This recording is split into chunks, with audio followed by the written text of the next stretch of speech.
Sancte Spiritus, veni, Sancte Spiritus. Dios, centro de la vida en familia. Pues para mí es una gran alegría estar en este templo en Ensenada y después de tantos años, 15 años que ya están los peregrinos del amor acá en Baja California. Entonces vamos a comenzar con esta lectura de la palabra y les voy a leer a ustedes de la epístola a los Colosenses en el capítulo 4 desde el versículo 2. Espíritu apostólico, sed perseverantes en la oración, velando en ella con acción de gracias. Orad al mismo tiempo también por nosotros, para que Dios nos abra la puerta a la palabra y podamos anunciar el misterio de Cristo, por cuya causa estoy yo encarcelado, para darlo a conocer anunciándolo como debo. Portaos prudentemente con los de fuera, aprovechando bien la ocasión, que vuestra conversación sea siempre amena, sazonada con sal, sabiendo responder a cada cual como conviene. En cuanto a mí, de todo os informará Tíquico, el hermano querido, fiel ministro y compañero en el servicio del Señor, a quien os envío expresamente para que sepáis de nosotros y consuele vuestros corazones. Y con él a Onésimo, el hermano fiel y querido, que es uno de los vuestros. Ellos os informarán de todo cuanto aquí sucede. Palabra de Dios. Hablábamos antes precisamente de esto, de tener a Dios presente siempre y de estar 24 horas al día sumergidos en el Espíritu de Dios, en el Espíritu Santo. Esa es la vida cristiana. Es como el hombre, el esposo fiel, 24 horas al día está en una unidad con su esposa y su hogar. Eso es lo que tiene, eso es. De eso está hecho. Y respira, vive, todo eso. No tiene otra dimensión en su vida más que esa. Y el esposo fiel no tiene que hacer ningún esfuerzo para ser fiel. Ustedes se pueden imaginar si un esposo le dice a la esposa, ¿no te imaginas lo difícil que es serte fiel? Qué susto, ¿no? Pero cuando en realidad hay esa fidelidad, esa integridad, esa realidad de la vocación, de la misión en sí, pues hay integridad, como se dice, está el Espíritu de Dios, que es el amor. Porque eso solo lo da el amor. Una persona que no ama nunca se integra, porque vive únicamente para sí mismo. Entonces, ¿cómo se va a integrar? Jamás se integra nada más que a sí mismo. Eso es el egoísmo.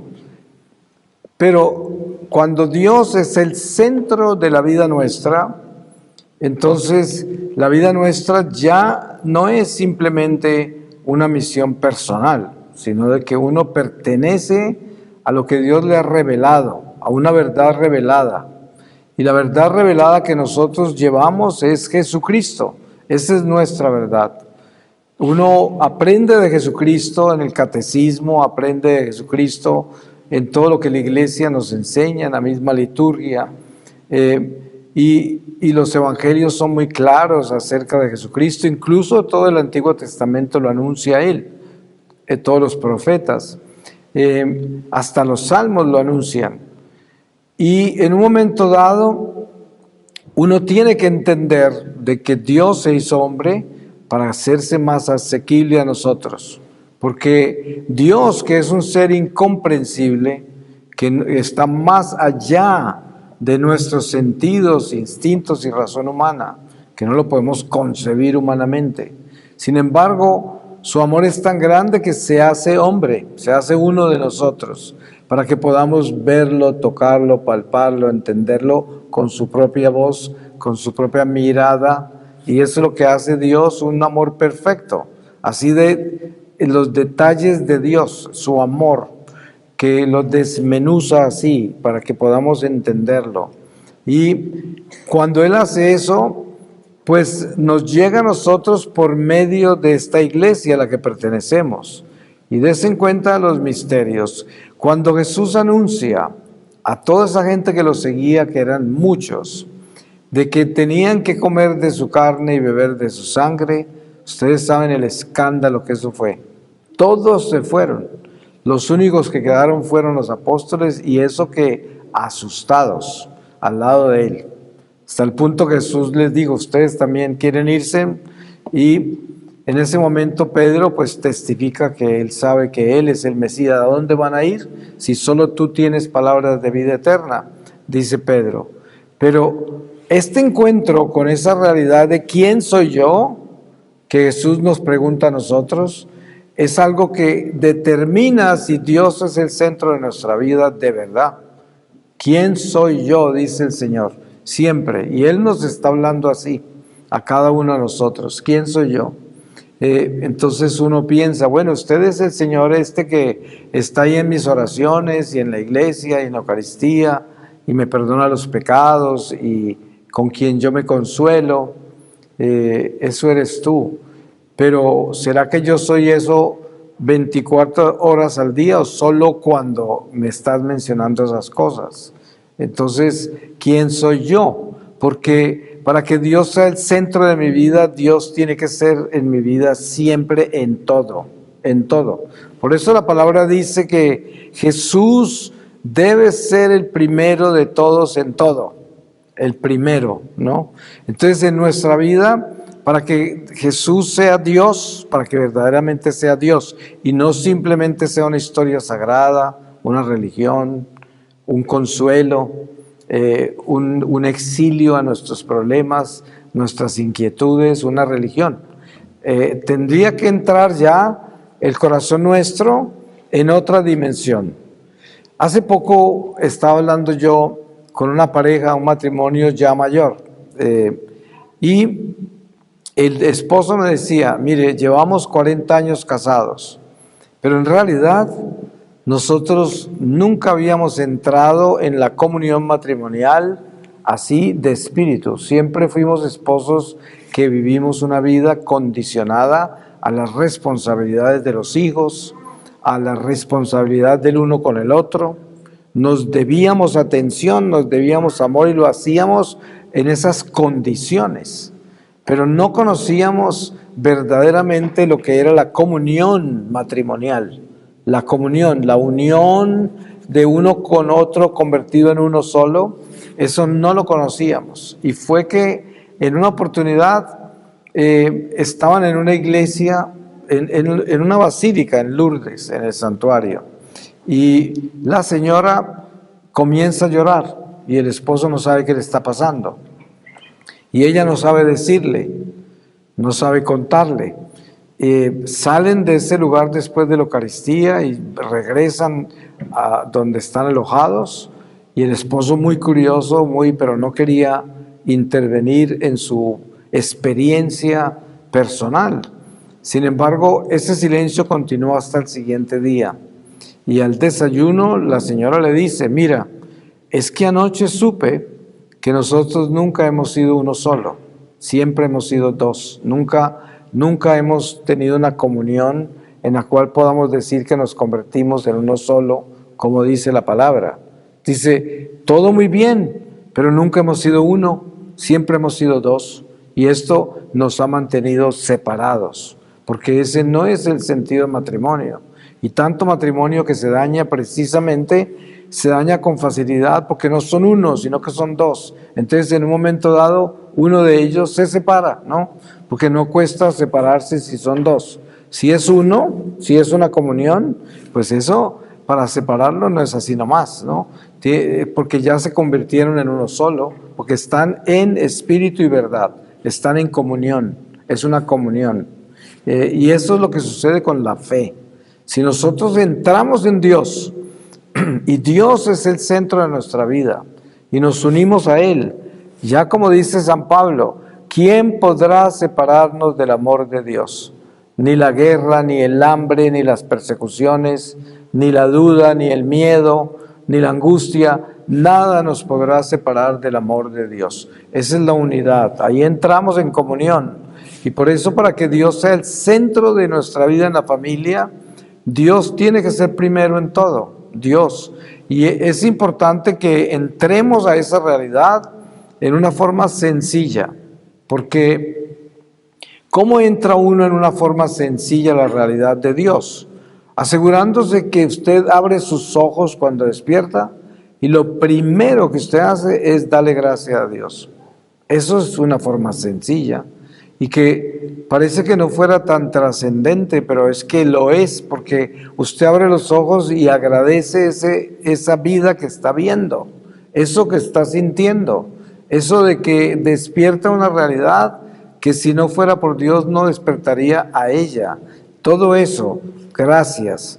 Y ese sentido de la gratitud es precisamente el entrar por el sendero del amor de Dios. La puerta para entrar es la gratitud. Ustedes saben lo linda que es una persona grata.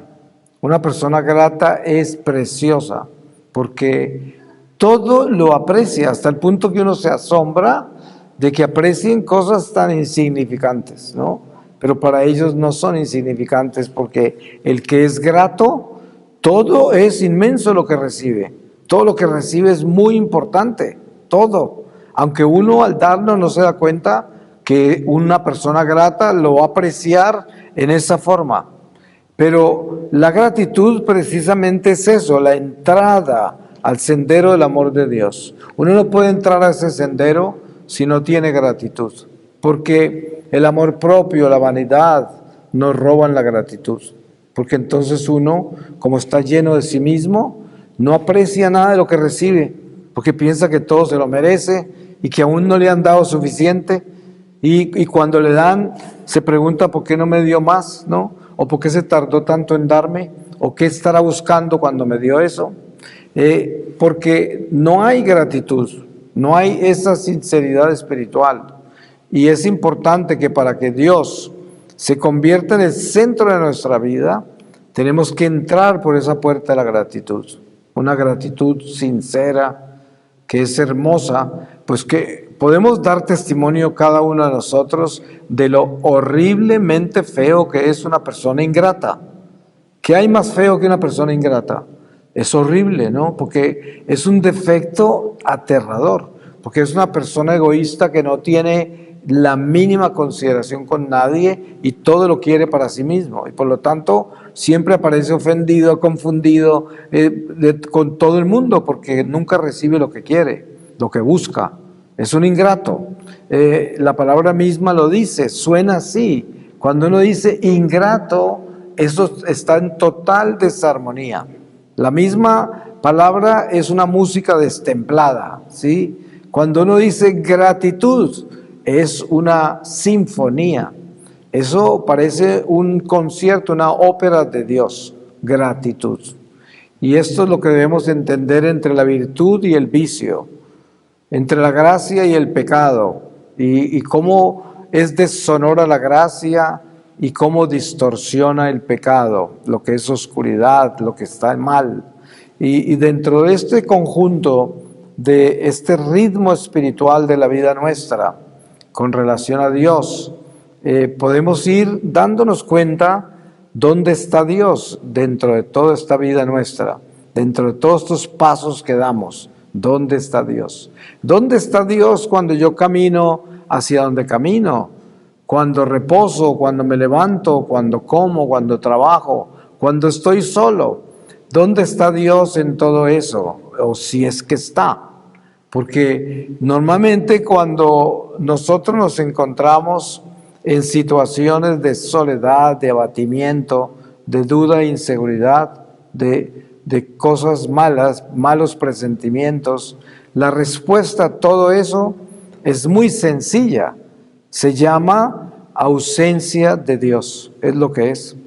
Porque si Dios estuviese ahí, no habría nada de eso. Y si aparece algo de eso, inmediatamente se apaga, con la luz de Dios.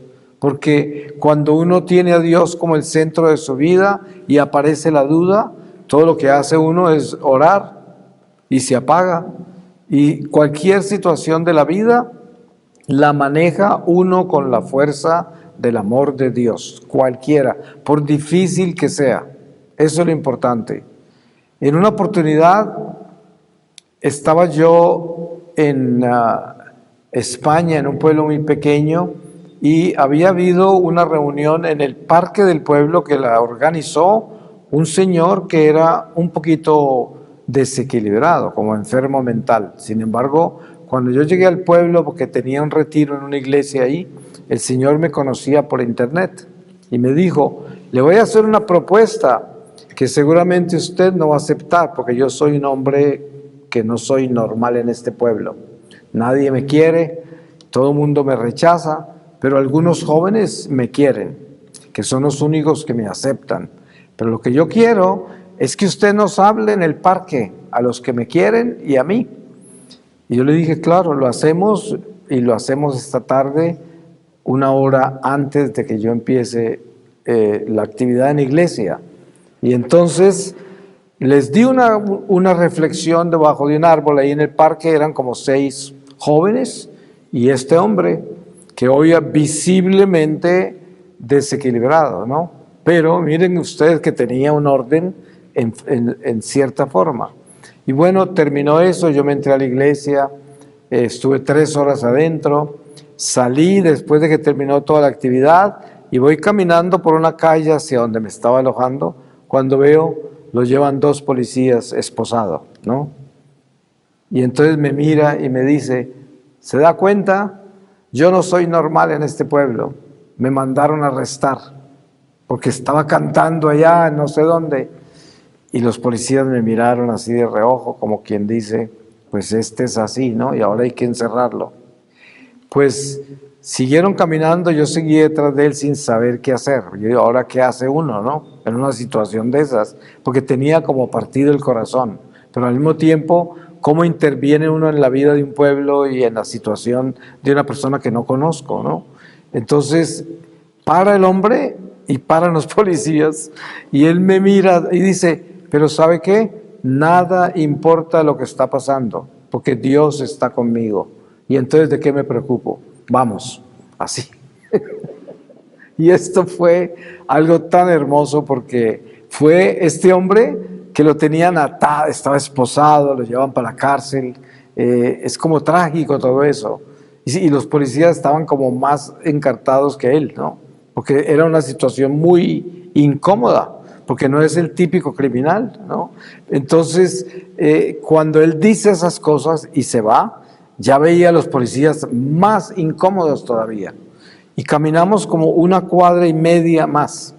Y bueno, ellos voltearon, se perdieron, yo seguí para otro lado y salí a un café a comprar algo como 1 hora después, y ahí estaba él sentado en el café. Y yo le dije: ¿qué pasó? Y me dijo: solo caminaron conmigo 1 cuadra más y ya me dejaron ir. Y ya, no sé qué pasó, yo no sé si ellos cambiaron de idea o era que simplemente lo estaban asustando o qué fue. Pero toda la acción esa de Dios está conmigo fue para mí extremadamente trascendental, de una persona como él, ¿no? Con una vida tan difícil. Sin embargo, así fue. Y des en cuenta que Dios habla en formas misteriosas. En Medjugorje, en Bosnia, Herzegovina, seguramente muchos de ustedes habrán oído hablar de Medjugorje, una aparición de la Virgen. Muchos años antes de la aparición, que fue en 1981, como 10 años antes, ese pueblo era diminuto, era un caserío, pero había un bar. Y siempre llegaba un hombre que se emborrachaba con 2 tragos porque ya estaba alcoholizado y además era muy pobre, se alimentaba muy mal. Entonces, claro, se emborrachaba fácil. Y el hombre se sentaba en una piedra a donde está la iglesia hoy y decía: aquí vendrán gente de todo el mundo y acá en esta piedra habrá una iglesia más grande que el pueblo y no sé cuántas. Y él profetizó todo lo que iba a pasar ahí, en medio de sus borracheras, todos los días, y todos se burlaban de él. Todo lo que dijo el borracho sucedió, todo, absolutamente todo, al punto de la letra. Entonces se pueden imaginar ustedes el sentido del humor que tiene Dios, ¿no? Porque uno se puede equivocar fácilmente, pero con una facilidad increíble con la gente. Por eso es que Jesús advierte que amar al prójimo como a nosotros mismos es un mandamiento trascendental, porque cubre todos los otros mandamientos después del primero, que es amar a Dios sobre todas las cosas, pero todos los demás los cubre el amor al prójimo. Por eso ahí es donde está nuestra piedra angular, porque ahí se tropieza o nos tropezamos muchos, porque hay muchos errores que cometemos con la gente, porque no los atendemos a tiempo, porque no hacemos. A mí me sucede en mi propio camino misionero que estoy en una iglesia como esta, hay mucha gente y de repente llega una persona a consultarme algo y yo no la puedo atender, y después me pongo a buscarla donde está y no la encuentro, y me queda en el corazón un vacío de no haberla podido atender en el momento que esa persona me buscó. Y hay situaciones así que tienen que ver con el amor y que uno nunca sabe si las hizo bien o no, si debió haberla atendido ya o por qué la dejó para después. Y todo esto siempre sucede como en una economía, como que uno maneja unos números en eso, y es una ciencia, porque cuando uno aprende a amar más y más, ya no comete errores de esa naturaleza, siempre está encima del momento, actúa en el momento y hace lo que tiene que hacer, porque está impulsado por el amor incondicional, el amor normalmente humano y que a uno le cuesta tanto superarlo y entrar en el amor de Dios, pues es imperfecto y uno actúa con imperfección en muchas áreas, en muchos momentos, y eso deja vacíos de amor en el corazón. Y muchas veces se convierte en un purgatorio, porque el purgatorio está hecho de todos los actos de desamor. Precisamente las almas del purgatorio están resolviendo todo lo que no está resuelto de la vida terrenal que se vivió. Entonces por eso duele tanto, porque el purgatorio es un estado perfecto de conciencia. ¿Se pueden imaginar lo que duele un acto de desamor en la vida terrenal cuando ya usted está en plenitud de conciencia? Duele mucho. La prueba está que cada uno de nosotros tenemos experiencias en las cuales nos hemos querido compenetrar en un pecado que cometimos y el daño que hicimos con ese pecado, y comenzamos a entrar en eso y de pronto estamos entrando profundamente y nos detenemos y no nos vamos todo el camino hacia el dolor central de esa acción, porque nos detenemos. Y precisamente eso es lo que más tenemos que hacer, atrevernos a caer al abismo del dolor del pecado, porque si no hay que hacerlo en el purgatorio. Y ese desafío del amor de Dios en nuestra vida es el crecimiento y el atrevernos a llevar a Dios como el centro de nuestra vida, que verdaderamente se convierta Dios en el centro de mi vida, que Él sea.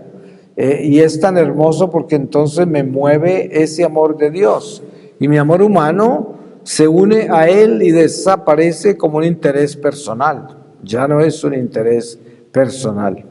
Y esto es lo que nos hace invisibles, porque nos hace insignificantes y perdemos los valores humanos, los cuales nos enaltecían y nos daban el brillo humano que tanto amábamos, que vivíamos sacándole el brillo todos los días con el trapo de la vanidad, y ya dejando ese trapo de la vanidad y el brillo de esas cosas que son el amor propio, nos convertimos en esta imagen opaca pero llena de Dios, porque es el barro opaco que lleva el tesoro. Y aquí viene precisamente el sentido verdadero de lo que es tener a Dios como el centro de nuestra vida. Y es que una madre tiene 4 hijos, 5 hijos, tiene muchos hijos. Y normalmente hay personas que preguntan, ¿pero cuál es tu hijo preferido? Y normalmente la madre responde ninguno, porque yo los amo a todos por igual. Pero la verdad es que cada hijo es único. Uno no puede decir cuál es el hijo preferido, sino que es que todo hijo es preferido porque todo hijo es absolutamente único. No hay uno como el otro, no existe.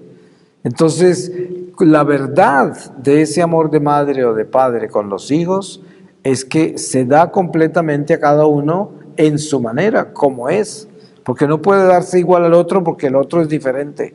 Entonces, si a uno se le habla así, al otro se le habla así, y no es porque tenga preferencias de nada, sino que cada uno tiene su idioma humano, tiene sus sentimientos humanos, tiene su visión humana de la vida, y yo como madre, como padre, la conozco, quizás el único que la conoce, porque es un hijo que salió de mi vientre, que es parte de lo que Dios me dio como fruto de mi amor matrimonial, y por lo tanto tengo en mí un instinto que me lleva a conocer los frutos del amor.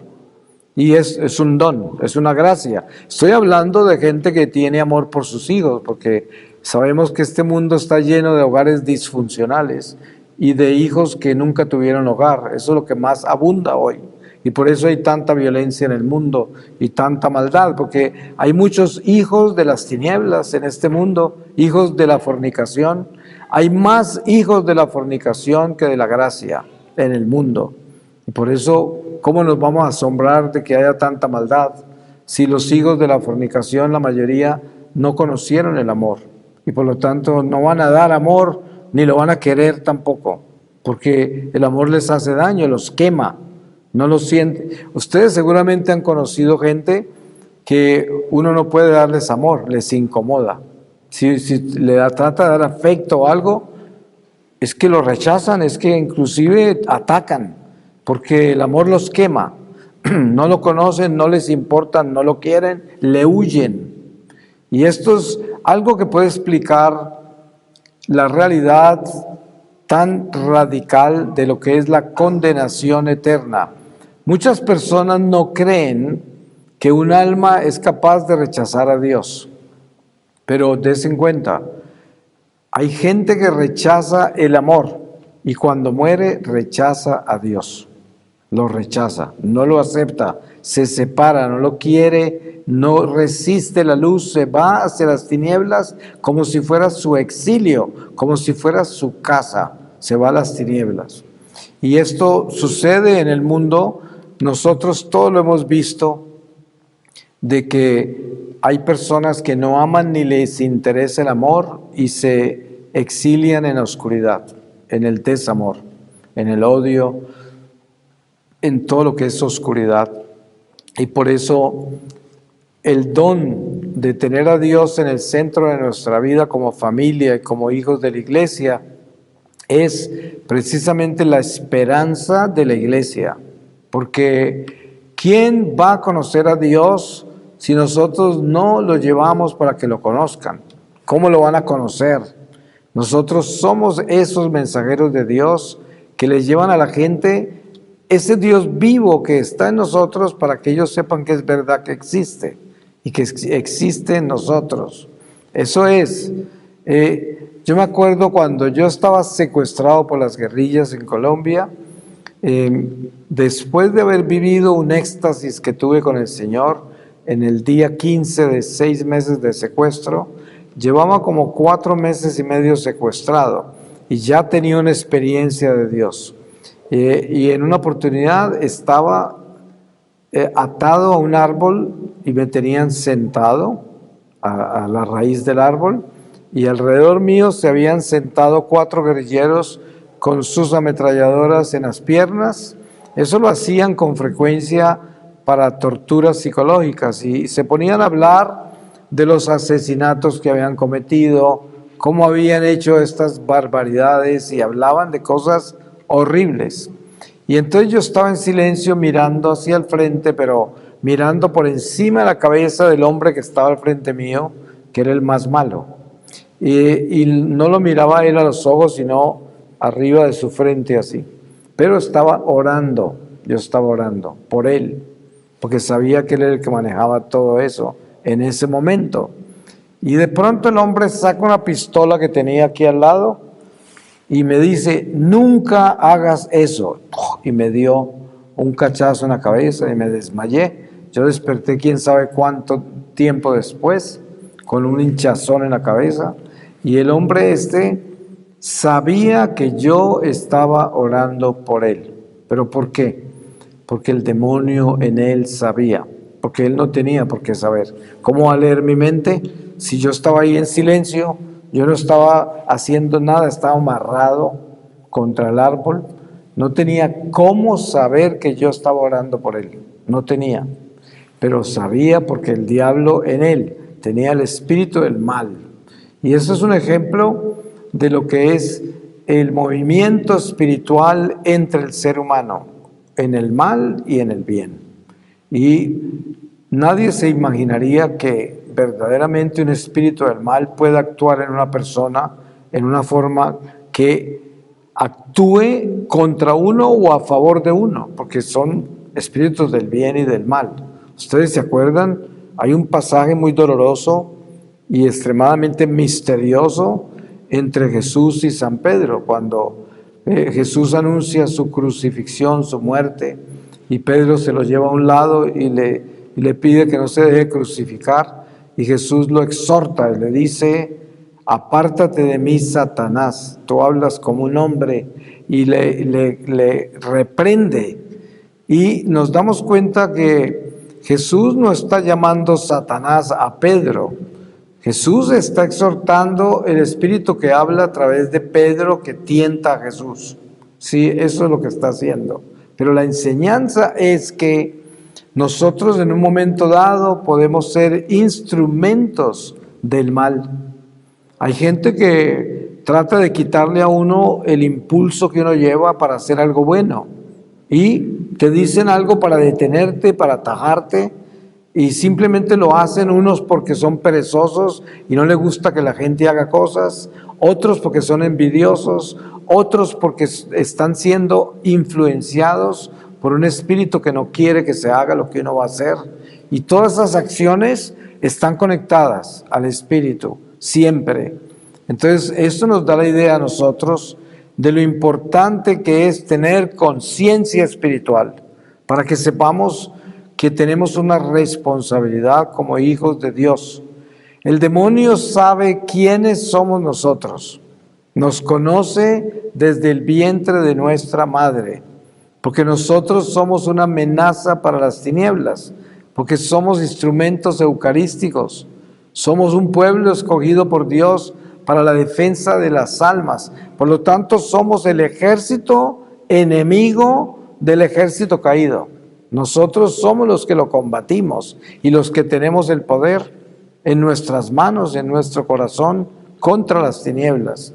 Por lo tanto, el demonio no descansa de vigilarnos. Siempre nos vigila porque somos el enemigo. Pero lo más increíble es que la mayoría de los católicos no están conscientes de la batalla espiritual a la que pertenecen.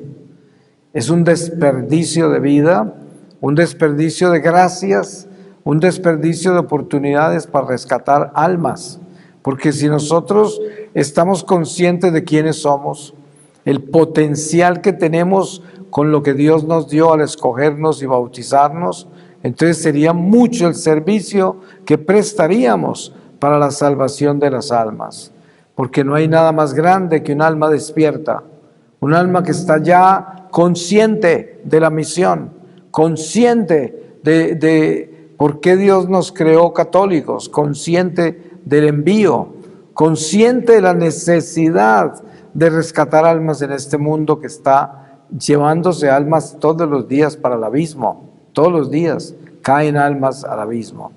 Y es una realidad. No es fácil entrar en la visión del mundo espiritual desde este mundo material. No es fácil porque es intangible, es invisible, es incomprensible para nosotros. ¿Cómo hace uno para asumir una realidad de esas? De la única forma que uno puede asumirla es en fe y a través del Espíritu de Dios, que es quien le revela a uno en el corazón todas estas realidades incomprensibles, invisibles. Se las revela, le hace sentir perdón, le hace sentir en el corazón la realidad del mundo espiritual, se lo hace sentir. Y es muy importante eso porque uno comienza a entender estas verdades reveladas por la Iglesia, nuestros dogmas, como decir, el purgatorio existe y yo lo tengo concebido en mi corazón. Y el mismo catecismo me lo explica. Hay muchos místicos de la Iglesia que han sido llevados al purgatorio y pueden dar testimonio de lo que vieron y vivieron. También dar testimonio de que existe el cielo, porque yo creo en eso.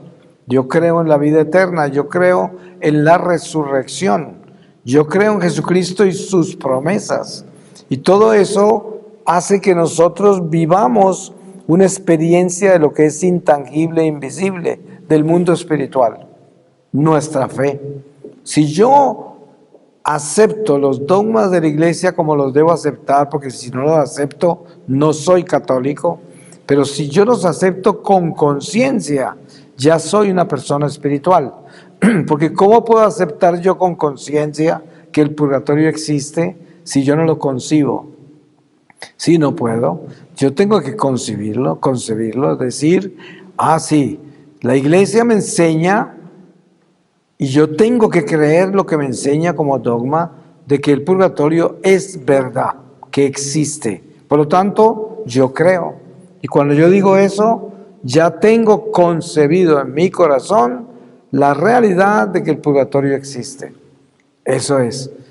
Y mire que no todo católico es capaz de aceptar eso. Yo he escuchado hasta sacerdotes desde el púlpito negando el purgatorio. Sí, he escuchado gente hablando como si el purgatorio no existiera, como si fueran protestantes. Lo hay en la iglesia, gente así. Y mucha gente ni cree que el infierno existe, porque no conciben. Es muy fácil negar todo lo que es el mundo espiritual, porque pues es intangible, es invisible, incomprensible para la razón plena humana. Pero la fe nos lleva a nosotros a elevarnos, a atrevernos a creer en lo que la Iglesia nos dice que creamos, los dogmas de la Iglesia. Por lo tanto, si yo creo firmemente que existe el cielo, pues ya está concebido en mi corazón la realidad del cielo. Si yo creo que existe el purgatorio y lo creo en fe y lo acepto como una realidad, ya lo tengo concebido espiritualmente en mi corazón. Y así debe ser. Yo creo que Jesús es Dios y que estuvo entre nosotros y que vive entre nosotros por medio de su Espíritu Santo. Yo creo en eso, pues ya tengo concebida esa realidad espiritual. Y me convierto en una persona que es el espíritu de los dogmas de la Iglesia, que cree en eso. Es como, yo me encuentro en el camino mucha gente de sectas cristianas y todos quieren discutir, porque el trabajo de ellos es conquistar con lo que ellos predican. Entonces un católico es una carnada para ellos que quieren cambiar. Y entonces me los encuentro y me dicen, ¿por qué no tenemos un diálogo sobre pues tu fe católica? Yo siempre digo, ¿saben qué? Yo no discuto mi fe, no la discuto. Dice, si una virgen se pone a discutir su virginidad, de pronto termina perdiéndola. Por lo tanto, yo la virginidad de mi fe no la discuto con nadie. Yo no tengo dudas de mi fe, ni me interesa discutirla. Así de que usted siga con la suya, pero yo con usted no hablo de eso. Y eso es lo que hago. A no ser de que me inviten a un congreso ecuménico donde el tema es precisamente yo hablo de mi catolicismo y el otro está hablando de su secta evangélica o lo que esté hablando. Pero de lo contrario yo jamás entro en discusiones, nunca escucho lo que predican, jamás. ¿Cómo voy a escuchar yo gente que predica que no cree que existe el purgatorio, no cree que la Virgen es virgen, no cree en la presencia de la Eucaristía, de Jesús en la Eucaristía? Los voy a escuchar yo predicar. Y hay católicos tan incautos, tan ingenuos, que sintonizan prédicas de protestantes. Yo digo, ¿qué están haciendo? ¿Qué están haciendo? Es una locura completa, ¿no? Entonces, por eso hay que tener una integridad, pero muy grande sobre nuestra fe, y un respeto increíble, y además estar uno completamente convencido de que las cosas de Dios no se negocian. La verdad no se negocia, no se coloca sobre la mesa de discusiones. Eso no es así. ¿Cómo va a discutir uno eso? Y por eso tener ese tipo de disciplina es lo que determina en qué anda uno. Si Dios es el centro de mi vida, yo no tengo que preocuparme de quién cree lo que yo creo o no. Yo creo en lo que creo porque Dios es mi Señor y es el centro de mi vida. Voy a leerles para terminar de la epístola de San Pablo a los Filipenses, capítulo 3, desde el versículo 1. El verdadero camino de la salvación cristiana. Por lo demás, hermanos míos, alegrados en el Señor, volver a escribiros las mismas cosas a mí no me es molestia, y a vosotros os da seguridad. Atención con los perros, atención con los embusteros, atención con la mutilación, pues los verdaderos circuncisos somos nosotros, los que damos culto en el Espíritu de Dios, y nos gloriamos en Cristo Jesús, sin poner nuestra confianza en la carne, aunque yo tengo motivos para confiar también en la carne. Si algún otro cree poder confiar en la carne, mas yo, circuncidado el 8º día, del linaje de Israel, de la tribu de Benjamín, hebreo e hijo de hebreos, en cuanto a la ley fariseo, en cuanto al celo, perseguidor de la iglesia, en cuanto a la justicia de la ley, intachable. Pero lo que era para mi ganancia, lo he juzgado una pérdida a causa de Cristo. Y más aún, juzgo que todo es pérdida ante la sublimidad del conocimiento de Cristo Jesús, mi Señor, por quien perdí todas las cosas y las tengo por basura para ganar a Cristo y ser hallado en Él, no con la justicia mía, la que viene de la ley, sino la que viene por la fe en Cristo, la justicia que viene de Dios, apoyada en la fe, y conocerle a Él, el poder de su resurrección, y la comunión en sus padecimientos, hecho semejante a Él en la muerte, tratando de llegar a la resurrección de entre los muertos, no que lo tenga ya conseguido, o que sea ya perfecto, sino que continúo mi carrera para alcanzarlo, como Cristo Jesús me alcanzó a mí. Yo, hermanos, no creo haberlo ya conseguido, pero una cosa hago, olvido lo que dejé atrás y me lanzo a lo que está por delante, corriendo hacia la meta, al premio a que Dios me llama desde lo alto en Cristo Jesús. Así pues, todos los perfectos tengamos estos sentimientos, y si en algo sentís de otra manera, también eso os lo revelará Dios. Por lo demás, desde el punto a donde hayamos llegado, sigamos en la misma dirección. Palabra de Dios. Pues le damos gracias a Dios y lo bendecimos. Amén.